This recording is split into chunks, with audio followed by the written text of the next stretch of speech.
Hey everyone, welcome back to our next episode of Beyond the Beeps.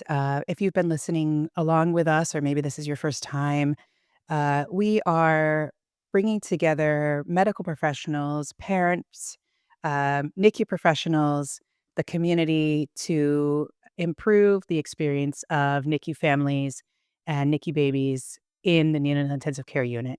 That's what NICU stands for, in case that's new to you.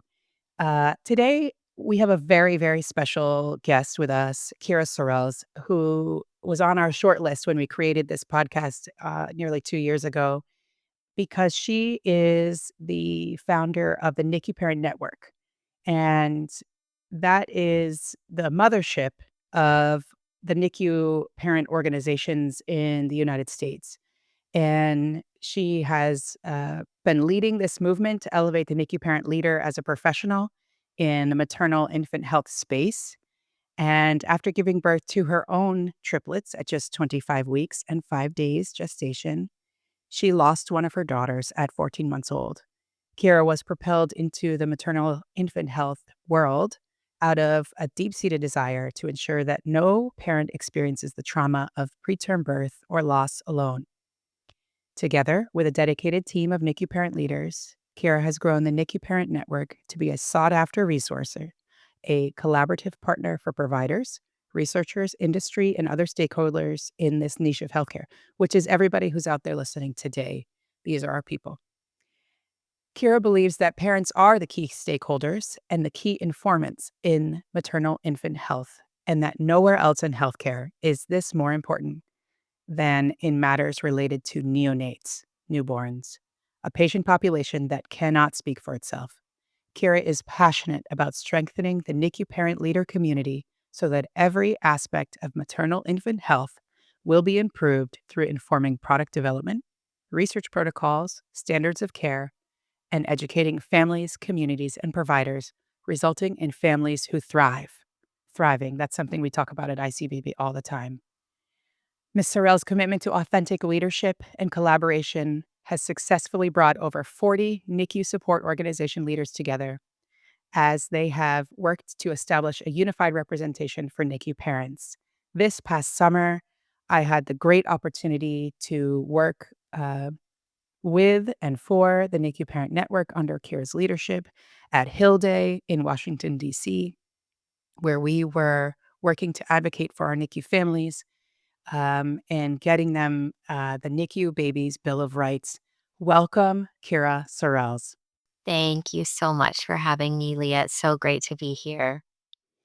Yes, it is truly an honor for us and for everybody out there listening, because you um, have truly been in a position to help um, be the wind at the back of our organizations, and also to be our voice when we needed a gathering force to go up in advocacy, or even in putting us together with other organizations. So a deep, deep gratitude to you and all of the work that you've done so far. Thank you, Leah. And I say so far because we don't want you to give up or stop. I mean, you could do other things, but we want you to Right. stay with us for a while. Planning on it, at least for right now. That's good. That's good. So, because we are parents here, and NICU parents specifically, tell me a little bit about what brought your babies to the NICU. So I had a high risk pregnancy from the very beginning, experienced a couple of years of infertility, and ended up with a quintuplet pregnancy. And we did make the very difficult decision to reduce the pregnancy to triplets. That would be a whole nother episode to talk about that and unpack that, but it was, one of the most difficult decisions, we've ever had to make, and I ended up, developing preeclampsia, so the triplets were delivered at 25 weeks, 5 days. Um, they spent let's see, Avery and Lily were in the NICU for 4 months, and then Zoe was there for 9.5 months. Um It was I mean, like anybody who's been in the NICU, life-changing, life-altering, um, just unbelievably stressful and traumatic. Yeah.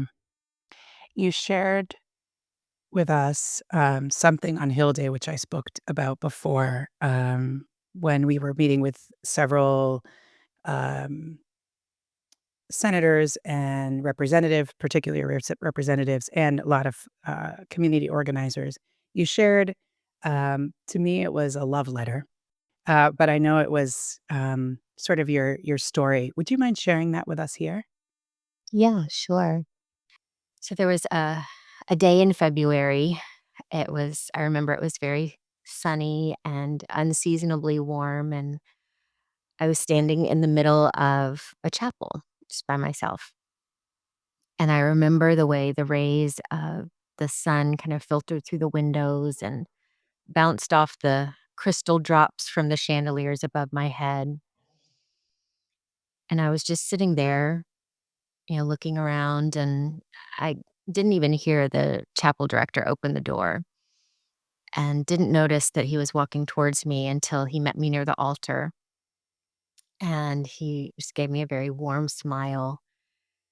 He placed one hand on my shoulder and he handed me a container about the size of a pint of milk, that big. And it was the urn that held the ashes of my 14-month-old daughter, Zoe. And this was the day of her memorial service. Her life was far too short, and it began in a way that I wish no child ever had to enter the world. And when we left the NICU, I thought we had left the worst behind us. And as I had shared just a minute ago, all three of my girls, Avery, Lily, and Zoe, were born at 25 weeks, 5 days. And Zoe was by far the sickest of the three of them. I mean, from day one, it took them over 5 hours just to stabilize her after birth. She was on the ventilator for 2.5 months.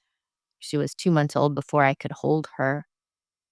And she was there in the NICU for 291 days.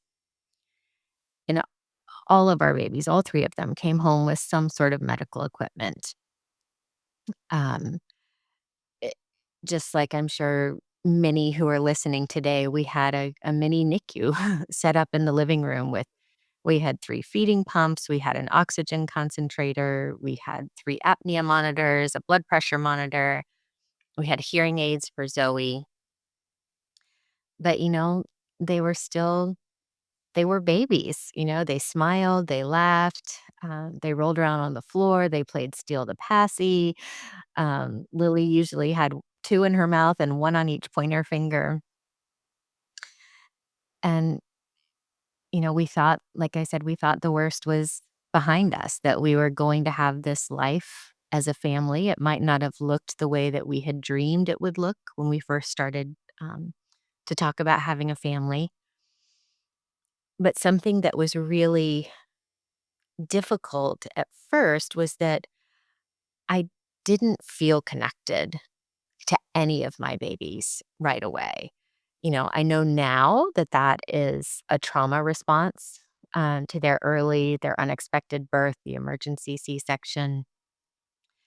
And,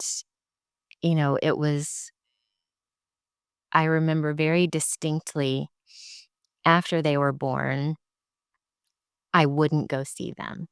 It was 2 days before I saw them because I had made up some sort of story in my mind that I needed to not have any IVs or anything connected to me before I could go see them. Nobody said that to me. We all know that you can very, very well go visit your babies with all kinds of things connected to you. Um, but that's what I told myself. Um, Over those 9.5 months that we were there, 4 months with Avery and Lily, we had some of the best NICU nurses I could ever have hoped for. They were gentle, they were patient with us, they guided us, um, and I did begin to feel connected to my children. That love that we have for our children finally started to grow, and it was in the most unnatural places, right? I mean, the NICU is not a normal place to become a parent. And I think one of the most important things, the reason that I think we ended up having a good NICU experience is because our NICU team, they understood what family-centered care was. They understood the importance of information sharing, participation, respect, dignity, collaboration, and they didn't just talk about it, they lived it out. They did that in practice. I think something that folks that aren't familiar with the NICU, probably have a hard time understanding is as NICU parents, we're completely stripped of any natural parenting instincts that we may have. I ended up having a full-term baby, Mia, many years later. And so having those 2 experiences now, I really can see just how much I missed, um, with Avery and Lily and Zoe. In the NICU, you can't just scoop your babies up when they cry. It takes a nurse and a respiratory therapist at the very least, especially if they're intubated, um, to place them on your chest for kangaroo care. You can't just rock them in the privacy of your own home. Sometimes you've got to pull a thin curtain around while other parents are around you with their babies. Another thing that was really kind of eye-opening for me having had Mia was how traumatic feeding my triplets was. It was not a bonding experience at all. It was to us, it was a life or death task that had to be completed 8 times a day.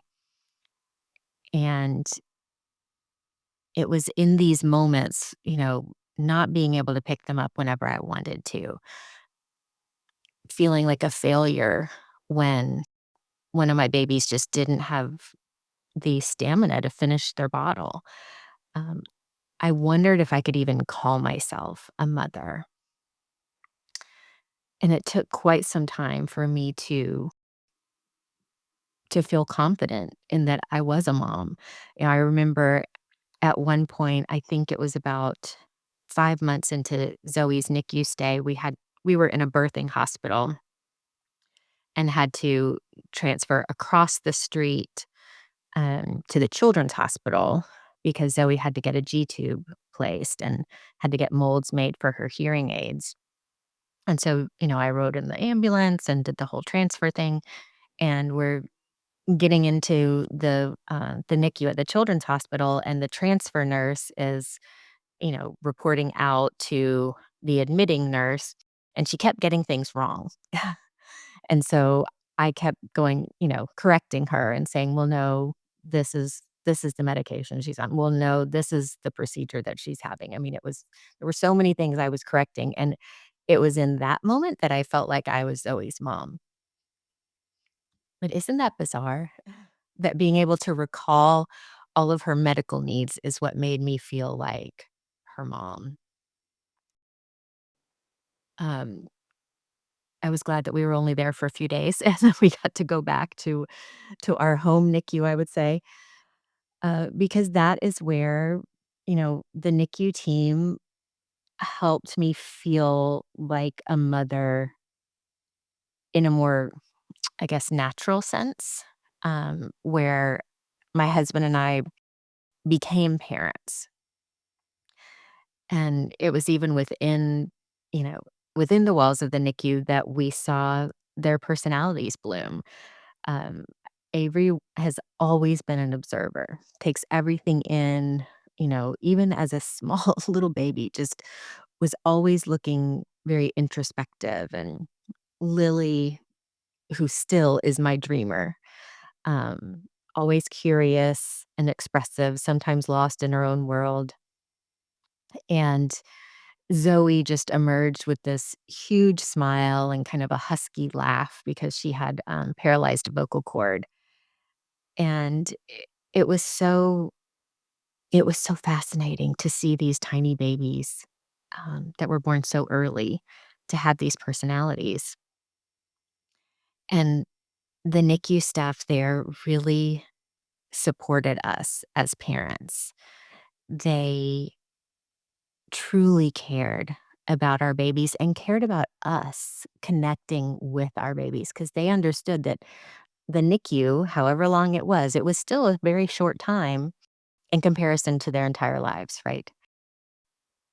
But unfortunately, our experiences weren't always so supportive. And the day that Zoe died was a complete shock. It was not anything that we were expecting.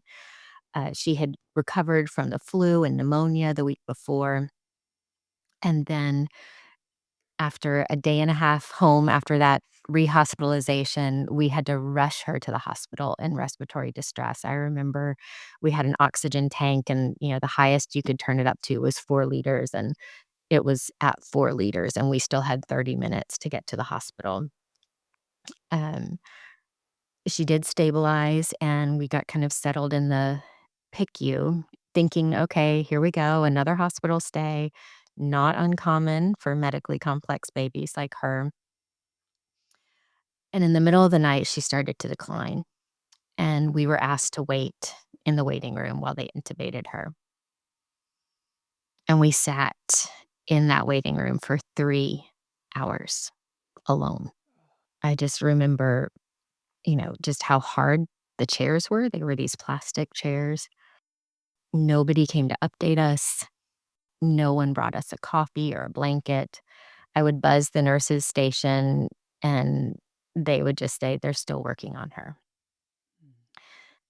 Now, having been in the NICU for as long as we were, I knew that intubations and extubations, it should not take 3 hours to intubate her. And I just remember, when we left her, she was on BiPAP.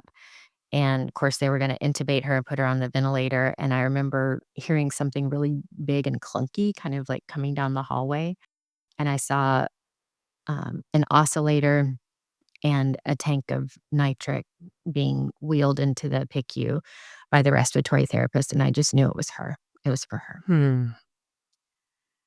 Um, so Zoe died at 9 a.m. that Saturday morning. It was almost exactly 24 hours from the time that we walked into the ER doors, and that was after coding in front of us. This was the second time that we watched them do chest compressions on our one-year-old little baby, and the doctor just asked, "Do you want us to keep working or do you wanna hold her?"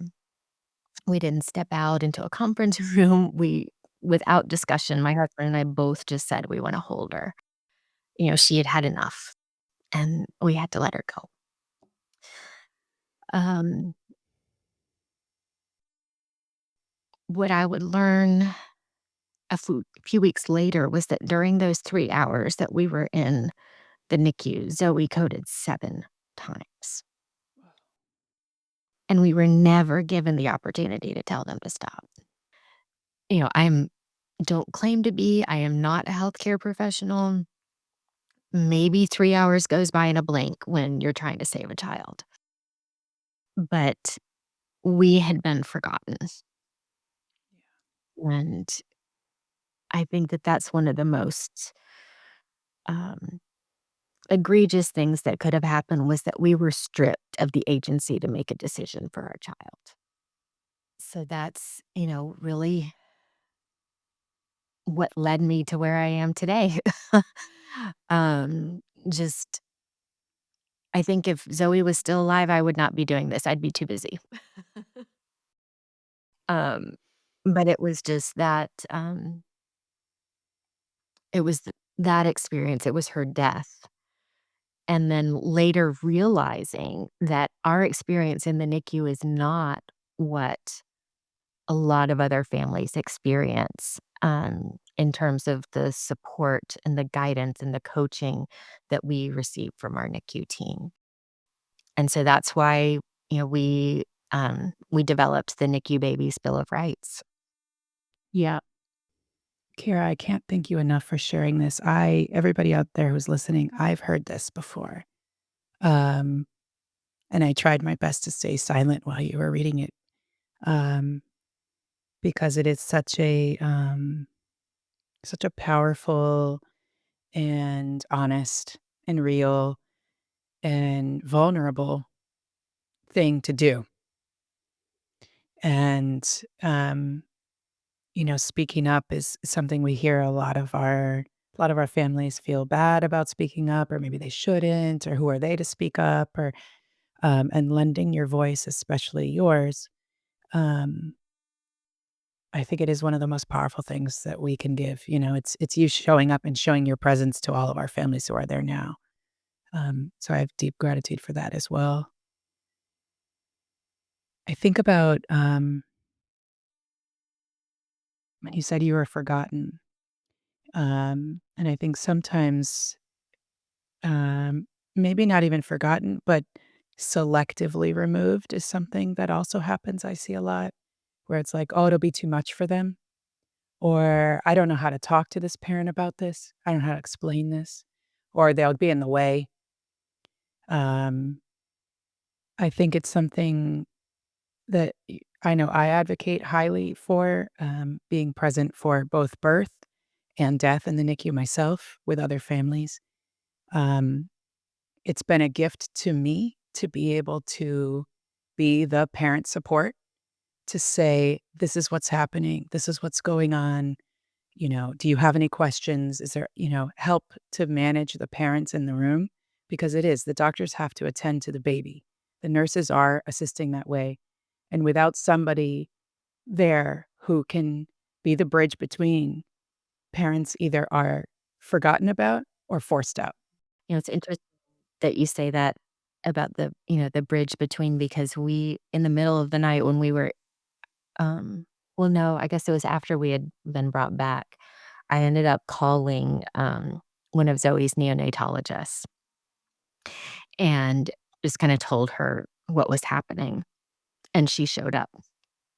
She had privileges at the children's hospital, so she showed up, and then, word spread because we were just across the street from where Zoe had spent 9.5 months, so she had developed a bit of a following with Yes, with yes. the staff there, um, and the parent support, coordinator showed up as well because she also had privileges at the children's hospital, and that's exactly what they were, um 'cause the staff in that hospital, like you said, they're attending to the baby, Yeah, but Anne and Doctor Maynor were the ones that supported us and kinda helped us understand what was happening.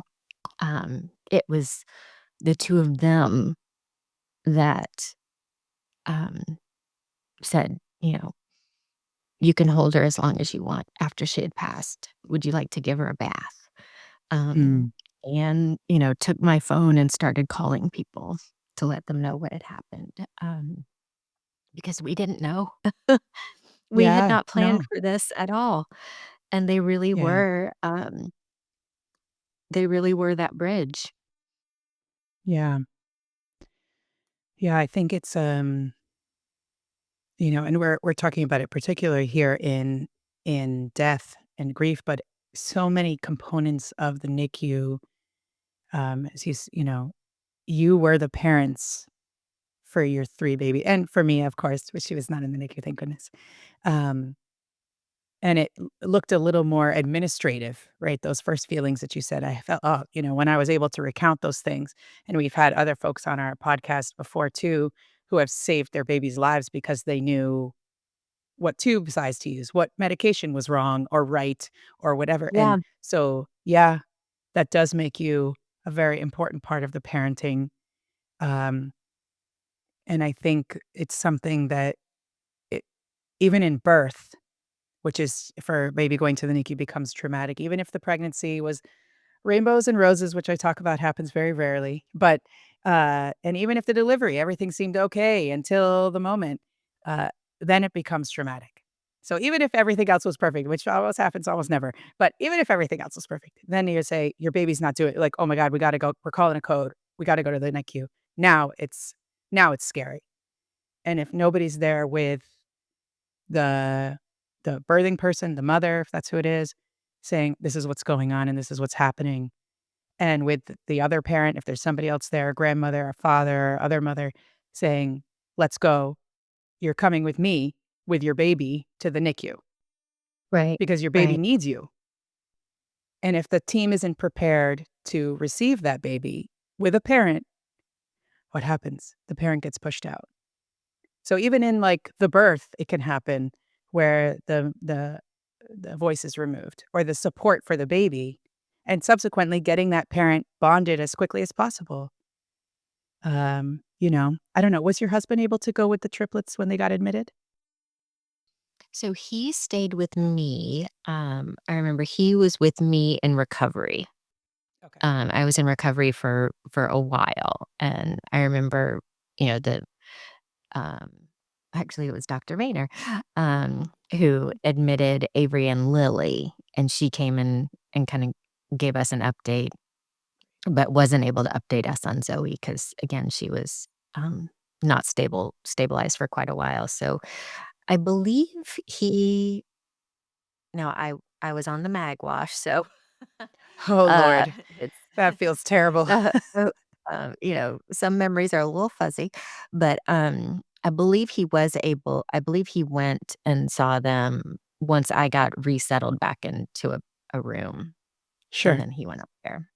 But Sure. yeah, Makes sense. yeah. So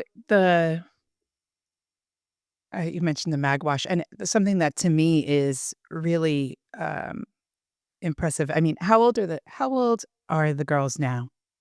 Just So so everybody Avery gets a and perspective. Like they weren't just born last week, right? How no, how old are they Avery now? and Lily are, they'll be 19 in December. So Okay, this was a while ago. a few minutes ago. Okay, so because I think this is something when I hear you talking about this, how clear your memories are, and like even to the sensory, like what you saw, how the chairs felt. And I think in the moments in the NICU, it can feel like you remember nothing because everything's overwhelming. Like all of your senses are on high, and also there's too much coming in to manage it. And I hear a Yeah. lot of families talking about, oh my God, I can't remember anything, or, I hope I remember everything, or I hope I remember nothing. And I think this is all you mentioned part of the trauma response too, about, um, you know, you said about the connection with the babies at first, normalizing that is really key too. So I would just ask you two different questions at the same time, but how do you feel like your processing over time has been to get those memories back clear? Mm. Well, I think that, um, that's a really good question. It has taken a lot of therapy for a lot of years. Yeah. Um, I was not in any sort of therapy until after Zoe died, and that's when I just fell into a very deep depression. It was, you know, major clinical depression, post-traumatic stress disorder, generalized anxiety disorder, compounded by complex grief. Um, and there are there are those memories though that are just crystallized. You know, um, one of the things I think that really did help me at the time was when they were in the NICU. This is back when blogs were like the only thing we had because we didn't have social media. But I did start blogging about, the NICU, and then that turned into, the grief processing and, just that writing was really important, and I have it now to look back on as well, um, and then, of course, moving into, supporting other families and then moving into advocacy, I've had so many opportunities to share my story in very different settings. And I think something that I have learned that's really key in sharing those stories is not necessarily what happened to my babies, right? It's what happened to me. It's how I felt in those moments, especially when you're talking to healthcare professionals. I mean, they see babies get intubated all the time. They see babies develop neck. They see babies, 2 steps forward, 3 steps back. They see all of that. And it used to be that I would run through, like, every medication they had been on, every, procedure they had, because I thought that's what was important. But what's important when we share our stories is to talk about the impact on us as parents. How does it really make you feel? And I think through preparing for sharing my story, whether it was, writing a blog or it was, presenting at a conference or a, physician journal club, um, I think there are definitely moments in preparing that just helps me to really think about and get, deep under the layers Yeah, to yeah. how it really has affected me. I will say that uh, it took a lot of not just therapy. I mean, I had grief counseling, I had a psychiatrist, I had a Christian counselor, I started running. I had a mom's group. It was all of these things that I built this support system up around me. Because I'll tell you, we I mean, it was just a couple weeks after Zoe died, and my husband and I were like, "Okay, we're gonna start a foundation. We're gonna keep her memory alive, right? We're gonna Yep. help other families." In hindsight, I wish that we hadn't had jumped into it so quickly because I think I used it as a way to avoid facing the pain. Hmm. I told myself, "Oh, I'm helping others and it's helping me." Right. But I wasn't really processing what we had experienced.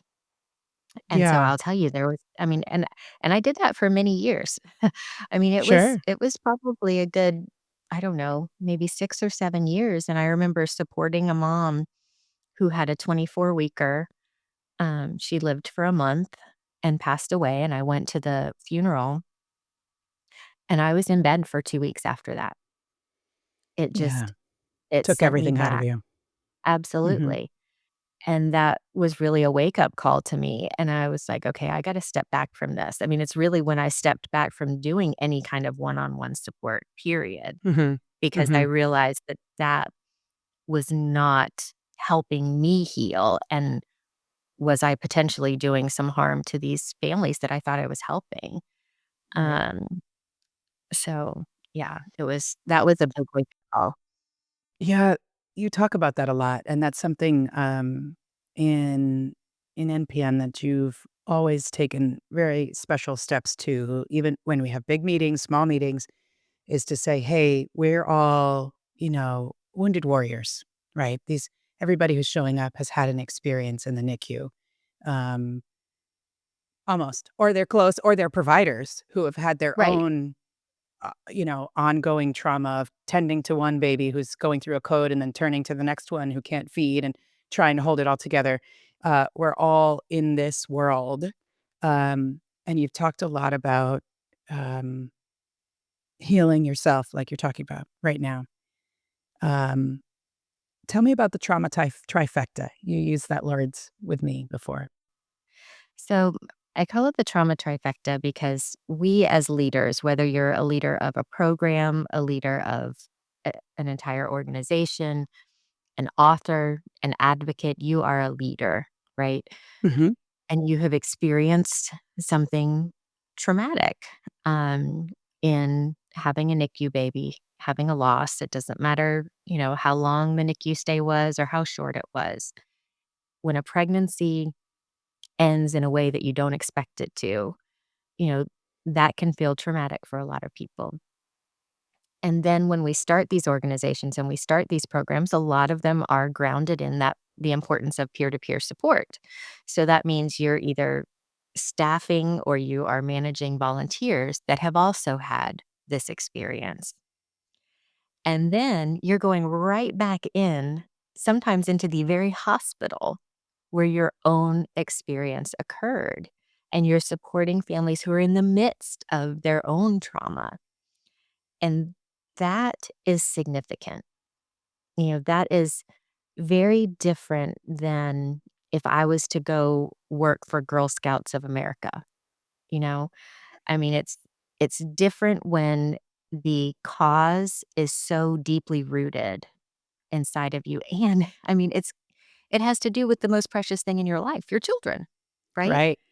Yeah. And I think that, you know, like me, and I'm not saying that everybody does this by any stretch, but I think it's really, really important, particularly those that are just getting started with their organizations who are, just not significantly removed from their actual experience to do the healing work yourself. How many times does a peer support person tell a family, take care of yourself so that Hmm. you can show up for your baby 100%? Well, it's the same way for us as leaders. We've got to take care of ourselves so that we're showing up as our best selves for those that we're leading. And Yeah. then we're setting an example for our staff, our volunteers, who are the ones going back into to support the families one on one. So yeah, we talk a Yeah. lot about secondary trauma, vicarious trauma. You know, really um, saying it's okay to step back when you need to step Mhm. back. Mhm. That your family that you have now, you can't get time back with the family that you have right now. There will always be a need, unfortunately, for supporting NICU and bereaved families. And what's most important is you and your family. Yeah. Yeah, 'cause we need all of us to move Mhm. this forward. We need everybody Absolutely. to feel well, essentially, in order to help the next family, in order to sustain this. We can't lose on fatigue, right? So it's absolutely, I mean, even when we bring in, for us as an ICU baby, when we bring in new parent mentors, uh, it takes a long time because we do, thankfully, I do our trainings and I've worked and studied from Mary Coughlin and the trauma informed professionals and multiple different things. And it is really crucial for folks who come back to have the opportunity to heal. Yes. Yeah. And certainly when they come back, especially if it was their own hospital, but even if it's not, it takes time before they really can be with a family.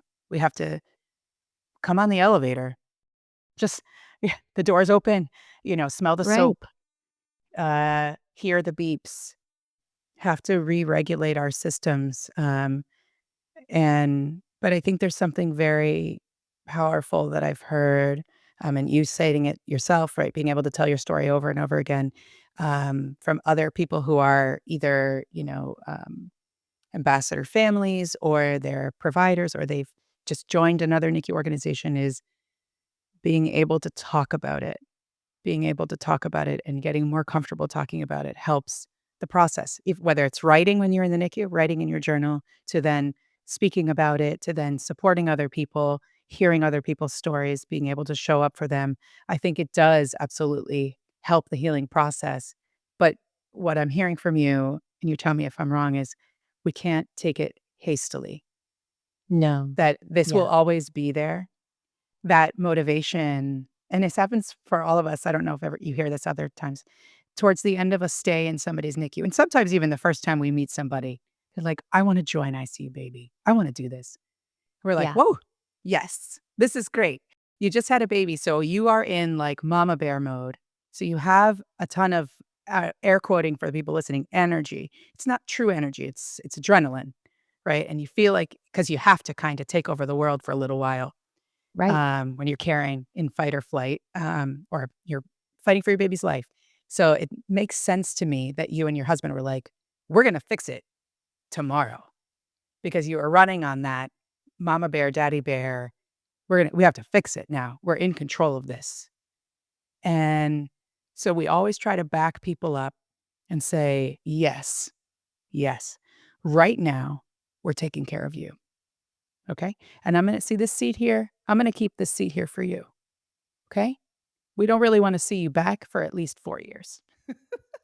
We wanna see you at our family-centered stuff where you come as a Yeah. family. And Yes. then with some time, don't worry, that we got a big board table. We got a big table here for you. We got Yeah. space. We're waiting for you here. Yeah, Does that sound right to absolutely. you? Yeah, oh, 100%. I mean, it makes sense because, you know, like you said, you want some sense of control because you have lost all control. And it makes sense that, you're trying to fill a hole, in your heart. You're trying to make sense of something that doesn't make sense. You're trying to find purpose and meaning in the most awful thing happening in your life. And I get that. I was there 100%. And I wonder what I might have missed with Avery and Lily at such a young age when I was pouring myself into this foundation. And everything I read had to do with loss and NICU. And it was all I thought about. And it was like, putting my energy there instead of putting my energy here inside me, making sure that my husband and I were okay because we were not okay. Um, Making sure that I'm, showing up 100% for my children. And I think there's also that, I mean, I've talked about this a lot in the past too, that with the loss of Zoe, I'd already felt like a failure in so many ways, right? I couldn't get pregnant by myself. I couldn't stay pregnant. Couldn't protect Zoe from dying. So I'm going to parent her and make sure she leaves this legacy, right? And I remember sitting in one of I had this wonderful, amazing grief counselor. It was through a church. She had been a PICU nurse who had often been assigned to the children that were terminal. So she had spent a lot of time with families very much like mine. She herself had had multiple miscarriages. It was like she was delivered to me on a silver platter. I mean, I could not have asked for a better grief counselor. But in talking about this with her at that time, she said, "Keira, that's not your job to leave Zoe's legacy." At the time, I thought, "You are crazy, lady. I am not coming back to talk to you." I was so offended that she would tell me that. And when she said, "Zoe doesn't need you anymore." And again, I was like, "Lady, you are insane. What are you talking about? Of course my child needs me." Of course, we talked about this more, and definitely in hindsight and, many years past, she was exactly right. And she said, "There will be people that you will meet that will be completely changed when they hear what you've been through. There are other people that will be touched and then they'll go on about their lives. And then there are other people that, it will mean absolutely nothing to them." And she said, "And it's not your job to make everybody, change who they are because of what you experienced." She said, you know, "Zoe is perfect. Zoe is absolutely fine." I mean, I am a Christian and I do believe that she is in heaven and that she has a perfectly whole and healthy heavenly body. That is my belief. And and she was right because I was attaching my, I guess, my worth, my love to this organization, right? That if I could do this, if I could achieve this goal, that would prove that I was a good mom.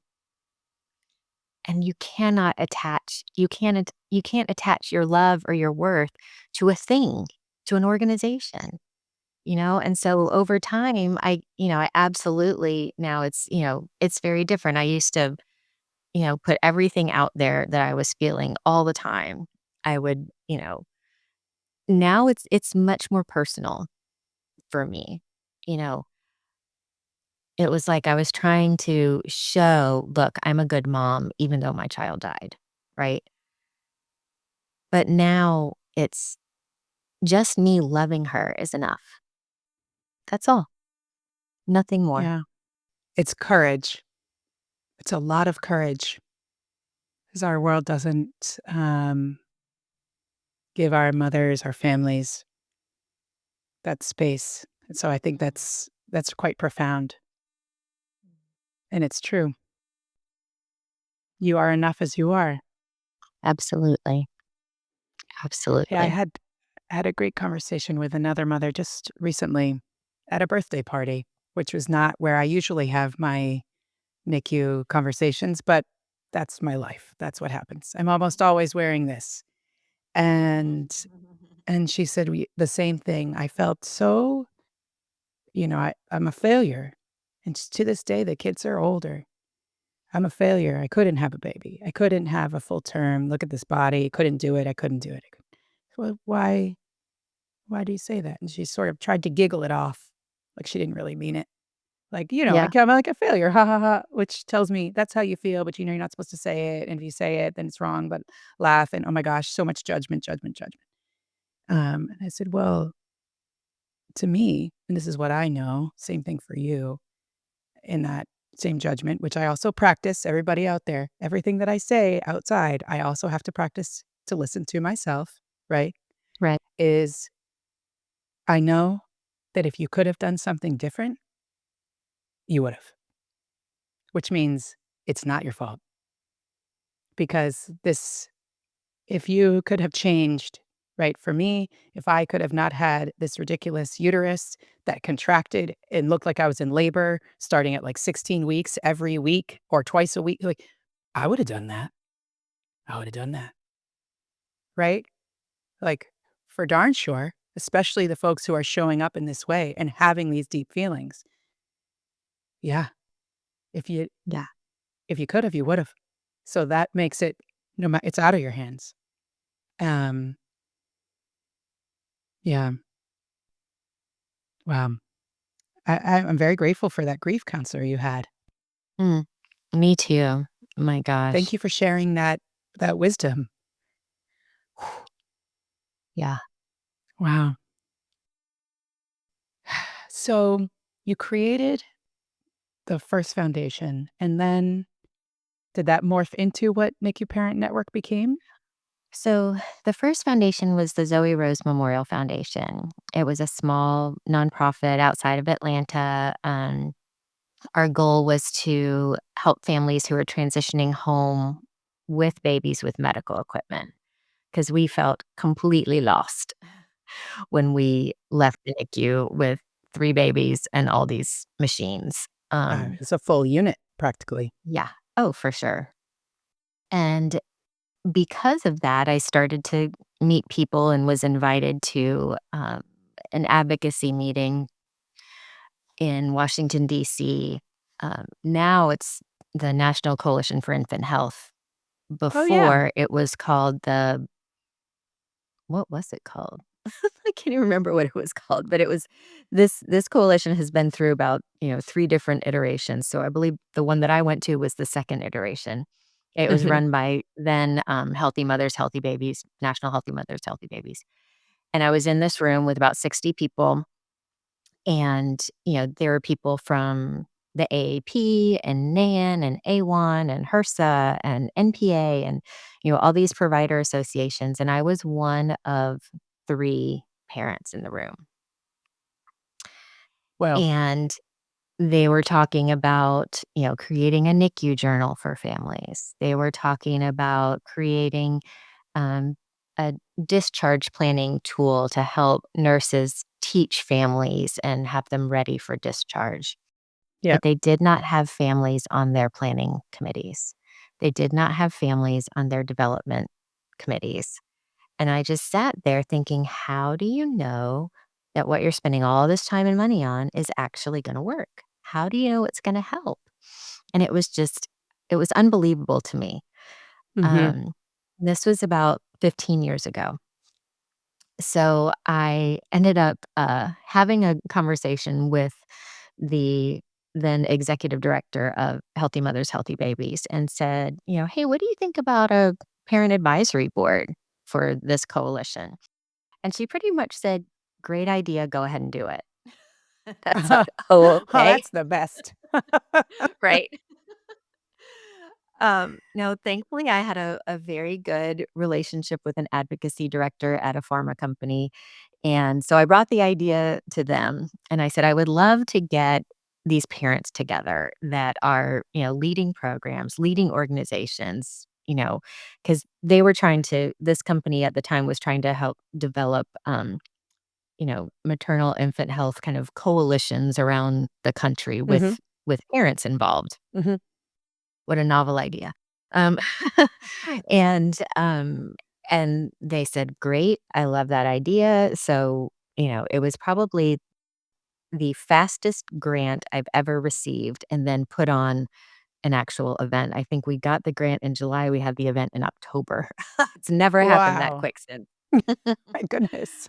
Um, and yeah, and again, like I said, this was before, a lot of social media. And so it was really kind of, okay, searching the web, like what other organizations are out there for NICU parents, for preemie parents. And Mhm, so it was bringing some, it was inviting these parents to this meeting really to just kind of see what would happen. mhm, I mean, I mhm. honestly didn't have any clear objectives. And I remember talking to my husband ahead of time going, okay, this is either going to go really well if people want to collaborate and talk to one another, or it's going to go really awful if people, just want to hold their cards to their vest, and not share best practices and that kind of thing. Thankfully, everybody was very energized being together because it's just like when you meet another NICU parent or another bereaved parent and they just get you, right? Yeah. It was the same, but in a different level because not only did they understand the personal experience, they understood what you were trying to do from an advocacy standpoint, from a support standpoint. It was connecting with another leader. Um, Mhm, and so that was kind of how it started. We officially launched in 2012 with 6 support organization members. All of those members are the original are still members today, and I actually realized I need to update my bio because we have 56 member organizations now across the country. wow. Yeah, and it was bringing them together to create a collective voice for Mhm, NICU families and bereaved mhm. families so that we could partner with these provider associations and we could partner with researchers to make sure that the parent perspective is a part of what they're doing, to make Yeah, sure that what they're doing is the most effective it can possibly be. It's yeah. also to create this network and professional development because very few of our members have a background in nonprofit management or, community organizing. I think we have a couple out of 56. But Right, most of these parents are coming from completely different careers. And then they're right. starting a nonprofit, which is starting a business. Um, Yeah. Well, it's that's what it's I forgot very to rare. mention in your bio Yeah, was yeah. the start of the NPN podcast to support organizations Yes, exactly. Yes, just like we're this. It's amazing. yes, just like this, and it is specifically for those who have lived experience and are now, wanting to be advocates and lead programs, lead organizations to help other families.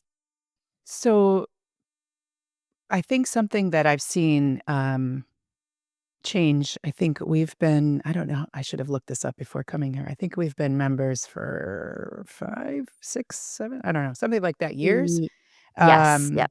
and maybe more than one hand, a number of years, and I've seen a great change, and especially this past summer, which I've alluded to before on other, podcasts to episodes rather, was doing Hill Day with you all and getting into the Mhm. advocacy.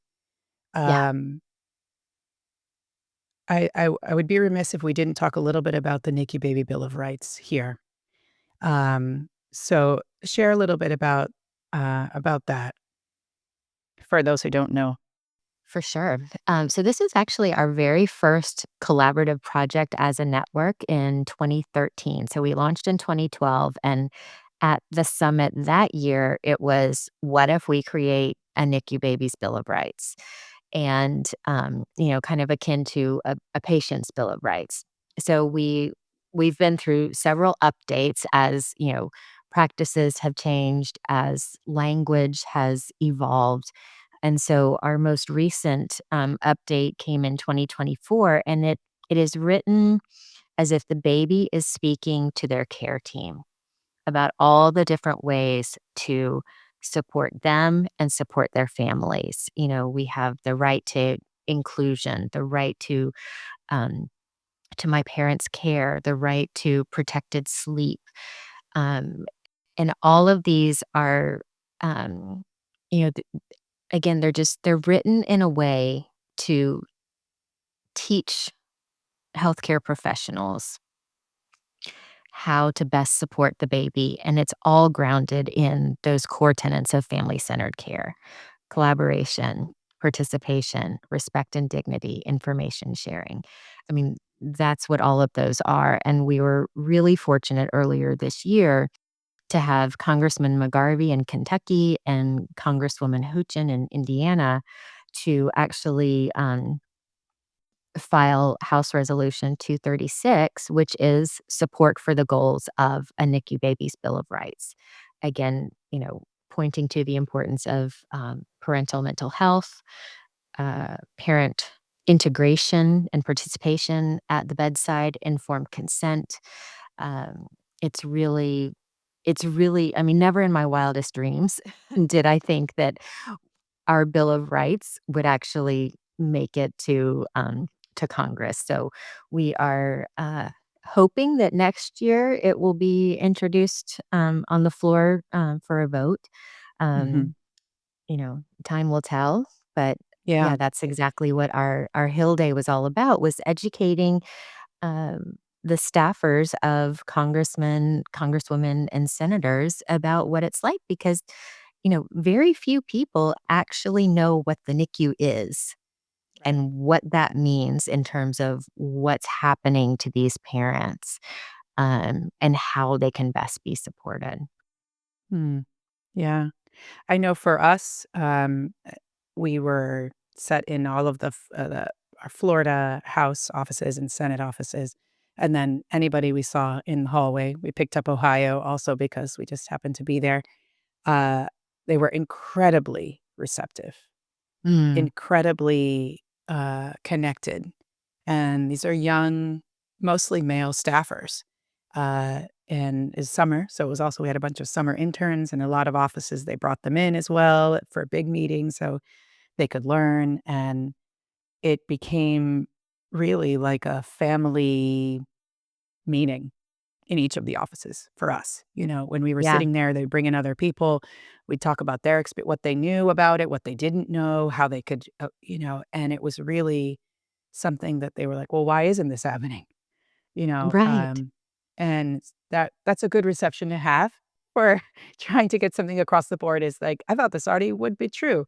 It's a less of a stretch for them to agree to do it. So we are also in firm support and hoping that this will move forward and bringing more local officials in um, to what we do because we need them to support the different initiatives that we're doing, whether it be getting a family to the NICU, being able to, move these things forward. So it's, I think a lot of folks maybe some people go into NICU support not thinking so much about this side of the advocacy, but it's crucial. It's the upstream effect. So, yeah, absolutely. I think it's really important for those that go into this work, um, either as a leader of a program or an organization, you're director of something, program coordinator of something, or even, as a peer mentor, you have a platform.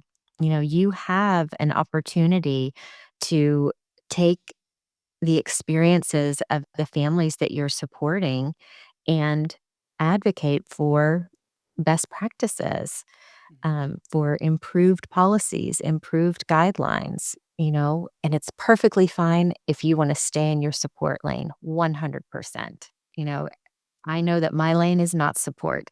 My lane is advocacy, right? And that's where I'm staying. But, if you do kind of have that, "Oh, this might I didn't know I could do that." That is something that we wanna help build up next year as we are preparing for another Hill Day in the spring. I don't know the dates yet, but, we are gonna develop kind of a more tailored advocacy training Mhm. for our what we call NICU parent leaders, and so that's Mhm. that's anybody who is in any sort of leadership position. Mhm. It's not just the executive directors or the CEOs or the presidents. This is Mhm. for anybody that's in a leadership position that wants to use their voice. Yeah.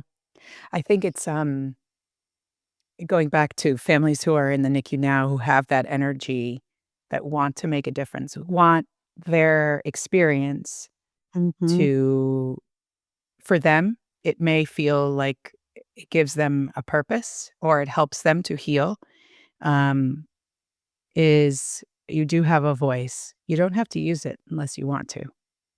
And and it can be just talking because we like I said earlier, we need everybody.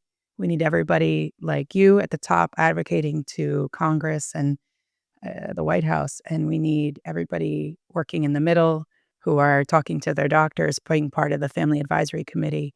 We need people who are going to come back because that takes a lot. It's a different set of skills to come back to mentor a family. And then we also need you to take care of your babies, right? We need everybody, even if that's your jam, I'm going to do this and I'm going to talk to the people in my grocery store or in my play group about what it's like. I'm gonna be with my baby and going to school with them as their assistant, their aide. We need that too. We need all of us, and there's no one right way to do this as a parent, right? And, um, so if you have that energy, know that there is this parent organization, the NPN. There's everything from, your local hospital all the way up to a national organization, um, That that's here for you as a parent in the NICU. Absolutely. That's one thing that I said at that very first summit in 2010 was that there is no single organization, no single person that can do it all and do it well for all the families who need help in all the ways that they need help. But by Yes. working together, we're going to be much more effective.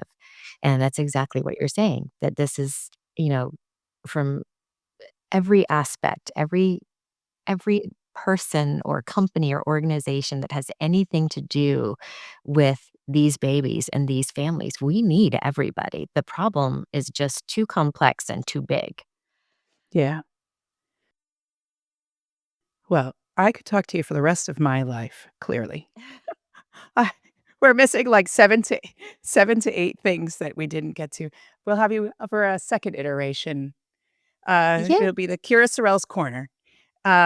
So it is, those folks who are listening to us in the near proximity to when this goes live, it is November, which is World Prematurity Month, which is a very special month. It is World Prematurity Day, November 17th, today. It is also ICU Baby's 10th birthday. This was the first day that we delivered our first pack to our first NICU Happy family. birthday. That is Thank you. wonderful. We're double digits. Um, Yes. so it is a very special day, and I actually can't quite believe because we've gone back and forth about what day you're gonna come on here, that it is today, Yeah. World I Prematurity know. Day. Very, It's a very very, powerful day. it is. Absolutely. It really is. And I think one thing that I don't know that a lot of people know is that World Prematurity Day was established by a parent organization.